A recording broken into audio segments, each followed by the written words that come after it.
রাধে রাধে বন্ধুরা, কেমন আছেন আপনারা সবাই? এই যে দেখুন, এটা আমাদের ঠাকুর ঘর। দেখুন সব ঠাকুর। ঠান্ডার মধ্যে গোপুসোনারা স্নান টান করে সোয়েটার টোয়েটার পরে চুপটি করে বসে আছে।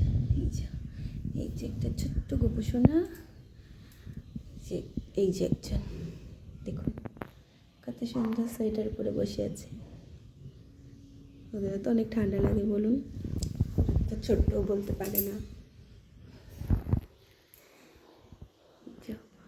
গুরুদেব, তারা মা, এই যে মাতা রানী,